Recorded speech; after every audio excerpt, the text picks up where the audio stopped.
You walked into the kitchen and forgot why you went in there. You repeated the same story to your friend, twice, in the same conversation. You couldn't remember the name of someone you've known for years. Most of us chalk these moments up to stress. Aging, a busy life. But what if some of those moments are your brain trying to tell you something? Today, we're talking about Alzheimer's disease, specifically, the early warning signs that appear after 50, that most people dismiss, ignore, or don't even recognize as a problem. This isn't meant to scare you. It's meant to arm you, because the earlier Alzheimer's is caught, the more options you have, and the more time you and your loved ones have to prepare. So stay with me, because some of what I'm about to share might genuinely change how you see your own day-to-day moments. Section 1. Why after 50 matters. Let's start with the basics. Alzheimer's disease is the most common form of dementia, a condition that progressively damages memory, thinking, and behavior. It accounts for 60 to 80% of all dementia cases worldwide. Here's the number that gets people's attention. The risk of Alzheimer's doubles roughly every 5 years after the age of 65. But, and this is critical, changes in the brain associated with Alzheimer's can begin 10 to 20 years before any symptoms appear. That means the decade you're in right now, your 50s or early 60s, may be one of the most important windows for awareness and early detection. Worldwide, an estimated 55 million people are living with dementia. By 2050, that number is projected to nearly triple.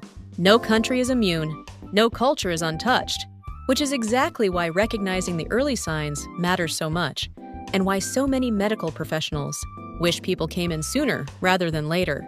Section 2. The 7 early signs. Let's go through the 7 early signs of Alzheimer's that are most commonly missed or misunderstood.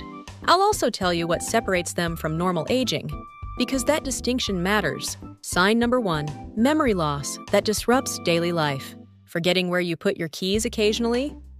Forgetting important dates or events, then not remembering them even when reminded? That's a red flag. People in the early stages of Alzheimer's often forget recently learned information repeatedly. They may ask the same question multiple times in one conversation. They increasingly rely on memory aids, notes, phone reminders, family members, for things they used to handle automatically. The key word is disruption. Is the forgetfulness disrupting your day-to-day functioning? That's the line. Sign number 2. Challenges in planning or problem solving. This one surprises people. It's not just about memory. Early Alzheimer's often shows up as difficulty following familiar plans, like a recipe you've made 100 times, or struggling to keep track of monthly bills, or taking much longer than usual to concentrate on tasks involving numbers. One person might notice they've started making more errors in their checkbook. Another finds they can no longer follow a TV show they used to love. Compare that to normal aging, where you occasionally make an error in your finances, but can work through it with time. Sign number 3. Confusion with time or place. People with early Alzheimer's can lose track of dates, seasons, and even the passage of time. They may forget where they are or how they got somewhere. This is different from occasionally forgetting what day of the week it is. We're talking about someone who wakes up and genuinely cannot place what year they're in, or who gets confused in a neighborhood they've lived in for 30 years. Sign number 4. Trouble understanding visual images and spatial relationships. This one is often missed entirely. Some people with Alzheimer's begin experiencing vision problems, difficulty judging distance, trouble reading, or difficulty with color contrast. This can affect driving safety in ways the person themselves doesn't always recognize. This is not a standard vision problem that glasses would fix. It's a processing issue in the brain, normal aging needing reading glasses, early warning signs struggling to interpret what you're seeing, even with glasses, or misjudging depth while walking. Sign number 5. New problems with words, speaking and writing. Have you ever lost your train of thought mid-sentence? That happens to everyone. But early Alzheimer's can look like stopping mid-sentence and having no idea how to continue, calling things by the wrong name, like calling a watch a hand clock, struggling to find a word that was once automatic. People may also withdraw from conversations because following them becomes difficult.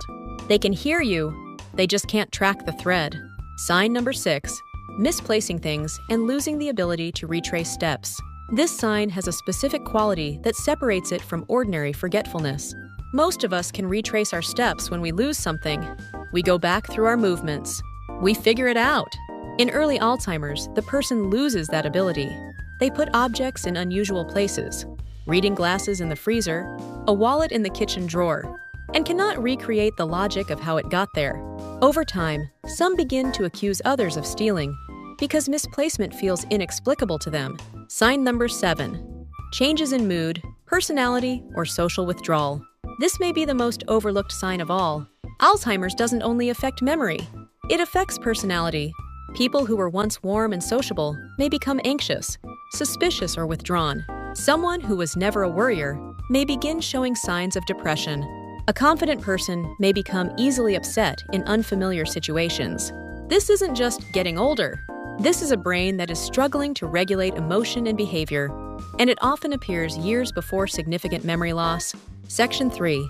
What you should do if you notice these signs. Now, let's be clear. Experiencing one of these things occasionally does not mean you have Alzheimer's. But if you're seeing a pattern, if several of these things are happening more frequently over time, or if someone who knows you well has noticed changes, that is worth taking seriously. Here is what I recommend. Step 1. Don't wait and wonder. Talk to a doctor. Tell them specifically what you've been experiencing. Write it down beforehand so you don't forget in the appointment. Step 2. Ask about a cognitive assessment. There are simple screening tools doctors can use. The mini mental state examination is one that can give you a starting point. Step 3. Rule out other causes. Many conditions can cause memory problems that aren't. Alzheimer's, thyroid disorders, vitamin B12 deficiency, depression, sleep apnea, medication side effects. A thorough evaluation matters. Step 4. If you are diagnosed with mild cognitive impairment or early Alzheimer's, remember that early diagnosis means more options. It means more time. It means the chance to make decisions about your care, your finances, your relationships while you're fully in the driver's seat. Section 4. What you can do right now for brain health. Whether you're watching this for yourself or for someone you love, there are things you can do today that research consistently links to better brain health. Move your body. Physical exercise, especially aerobic exercise, is one of the most well-supported ways to protect the brain. Even 30 minutes of brisk walking most days of the week makes a difference. Prioritize sleep. This one is underrated. During deep sleep, your brain clears out toxic waste products, including the amyloid plaques associated with Alzheimer's. Chronic poor sleep is increasingly linked to higher risk. Stay socially connected. Loneliness and social isolation are significant risk factors for cognitive decline. Relationships challenge your brain and protect it. Eat a brain-supportive diet.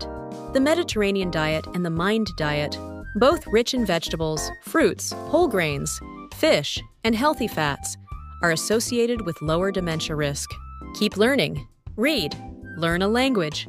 Pick up an instrument. Take a new route to work. Cognitive stimulation builds what researchers call cognitive reserve, your brain's ability to withstand damage before symptoms appear. Manage what you can control. High blood pressure, type 2 diabetes, obesity, smoking, and heavy alcohol use all raise the risk of Alzheimer's. Managing these conditions is managing your brain health too.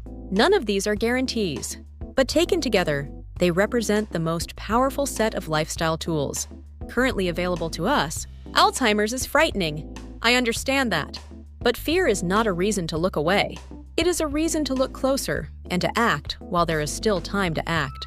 If something in this video resonated with you, if you recognize something in yourself or someone you love, please don't sit on it. Talk to someone. See a doctor. Have the conversation that feels hard to start. You watched this video for a reason. If this helped you, please share it with someone who needs to hear it. Leave a comment below. I'd love to know if this was useful, or if there's a related topic you want me to cover next.